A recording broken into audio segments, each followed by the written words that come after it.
أما بعد فإن خير الحديث كتاب الله وخير الهدي هدي محمد صلى الله عليه وسلم وشر الأمور محدثاتها وكل محدثة بدعة وكل بدعة ضلالة وكل ضلالة في النار. قال الله تبارك وتعالى: أعوذ بالله من الشيطان الرجيم. بسم الله الرحمن الرحيم.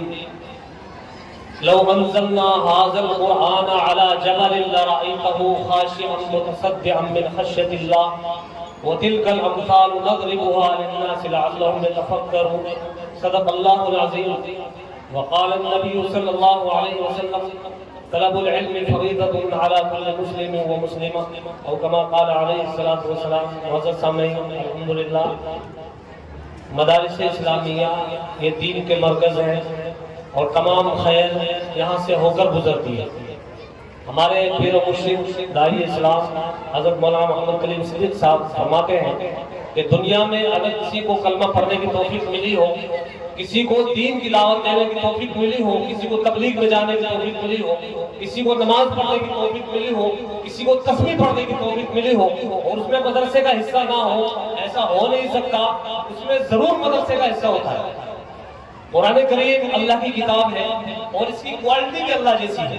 اللہ نے حضرت موسیٰ علیہ السلام سے بات کی. فلما کلمہ ربہ قال رب ارنی انظر الیک قال لن ترانی. اللہ نے فرمایا اے موسیٰ تو مجھے نہیں دیکھ سکتا.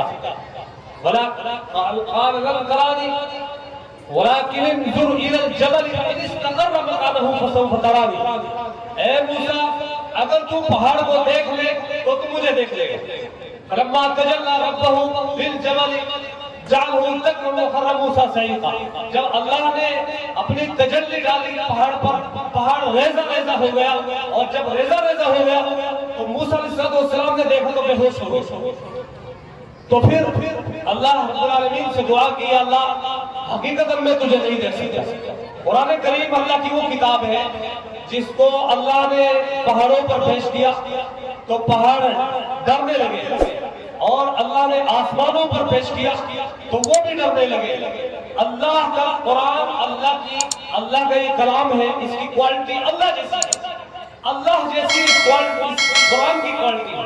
اس سے آسمان و زمین بھی لرزتے تھے جب یہ نازل کرنے کے لیے. اللہ نے کہا: لو انزلنا هذا القرآن على جبل لرأيته خاشعا متصدعا من خشية الله. یہ اللہ کی کتاب ہے اور اس کا ایک سرا اللہ کے ہاتھ میں ہے، ایک سرا بندے کے ہاتھ میں ہے. اللہ نے فرمایا یہ اللہ کی رسی ہے. وَاعْتَصِمُوا بِحَبْلِ اللَّهِ جَمِيعًا وَلَا تَفَرَّقُوا. یہ اللہ کی رسی ہے، اس کو مضبوطی سے پکڑو. ہم قرآنی مسلمان بنے، اپنی مسجدوں میں بھی ہم قرآن کریم کا درس کریں، قرآن کریم سے جڑیں. قرآن سے جب بندہ جڑے گا، یہ اللہ کے نبی صلی اللہ علیہ وسلم کا معجزہ ہے. یہ قیامت تک کے لیے اللہ کے نبی کو اللہ نے معجزہ عطا فرمایا، اپنی کتاب نازل فرمائی حضور کے قلب اطہر پر صلی اللہ علیہ وآلہ وسلم. تو اس لیے دوستوں مدارس اسلامیہ میں قرآن پڑھایا جاتا ہے. اس کی کوالٹی آپ نہیں سمجھ سکتے کہ قرآن کی عظمت کتنی بڑی ہے. یہ تمام مخلوقات کے اوپر اللہ کی عظمت کتنی بڑی ہے تو قرآن کی عظمت بھی ایسی ہے. قرآن اللہ کی ایسی کتاب ہے جو ہدایت کی کتاب ہے. جب بندہ اس کو پڑھتا ہے تو اس کا دل صاف و شفاف ہو جاتا ہے. اس کے دل پر جو گندگی لگی ہوئی ہوتی ہے گناہوں کی وہ صاف ہو جاتی ہے. قرآن کریم جب بندہ پڑھتا ہے تو اللہ اس سے بے حد خوش ہوتا ہے. اور اللہ نے ایک ایسا نظام قائم کر رکھا ہے آرگنائز طریقے سے کہ مدارس اسلامیہ کا جو یہ قیام ہے یہ اللہ کا قدرتی نظام ہے. یہ اللہ کی پسندیدہ چیز ہے اور یہ اللہ کا حکم ایسا ہے کہ قیامت تک ایسی جاری و ساری رہے گا.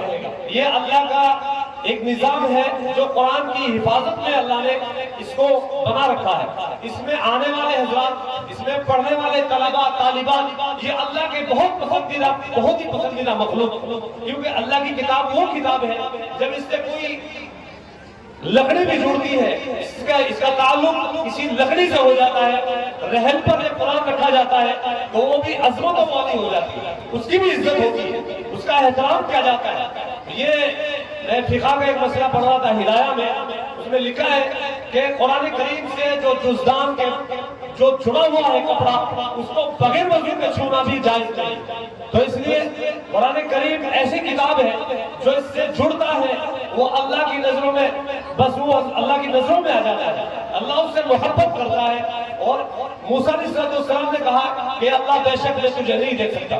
تو یہ پہاڑ, یہ آسمان, یہ زمین, یہ کائنات, یہ قرآن کے سامنے کچھ نہیں ہے. قرآن جب نازل کرنے کے لیے اللہ نے کہا کہ آسمان و زمین پر, تو یہ لرزنے لگے, کرنے لگے اور یہ کہنے لگے کہ اللہ ہماری تو کوئی حیثیت ہی نہیں. تو اللہ نے اپنے محبوب صلی اللہ علیہ وسلم کے قلب اطہر پر قرآن کو نازل فرمایا اور یہ انسان کو ہمارے پڑھنے کی توفیق بخشی ہے. تو ہم قرآن کو پڑھیں اور اس کو دوسروں تک پہنچائیں, اپنے گھروں میں پڑھیں, ترجمے کے ساتھ پڑھیں اور اس قرآن کی آیات کو ہم دوسروں کو بھی سنائیں. جب بات کریں تو ہم قرآن کی آیت بھی سنائیں, اس کا ترجمہ بھی پڑھیں اور دوسروں کو بتائیں دیکھو اللہ نے منع فرمایا ہے. کیونکہ قرآن یہ مفصل کتاب ہے.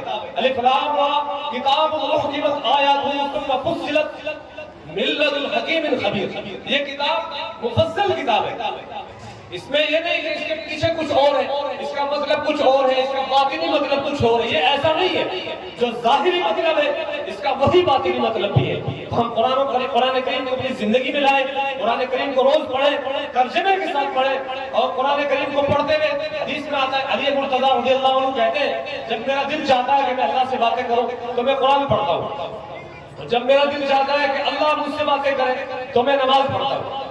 تو ہم نماز پڑھیں تو اللہ سے ہم کلامی ہوتی ہے, گویا کہ یہ معراج ہے, الصلاۃ معراج المومنین. لیکن جب ہم کہیں اللہ سے ہم باتیں کریں تو قرآن پڑھیں, تو قرآن اپنی زندگی کا حصہ بنائیں.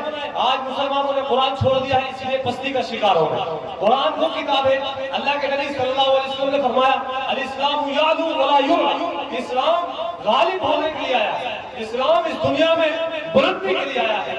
یہ سربلندی اس کا اسلام کا جو ہے مقدر ہے. ہم نے اسلام کو چھوڑا ہوا ہے اس لیے ہم پستی میں جا رہے ہیں. ہم قرآن کو اللہ کی رسی کو مضبوطی کے ساتھ پکڑیں تو انشاءاللہ ہمارا مقدر جو ہے نا بلندی ہمارا مقدر ہوگا. عرب کے بدو بالکل جن کو کوئی اپنا غلام رکھنے کے لیے تیار نہیں ہوتا تھا, پرشنم سال رومن رومائے جب انہوں نے اللہ کے دین کو پڑھا, اسلام کو اپنایا, اللہ نے ان کو ساری دنیا پر وہ چھا گئے. تو اس لیے یاد رکھیں اسلام ایک نعمت ہے, قرآن سب سے بڑی نعمت ہے.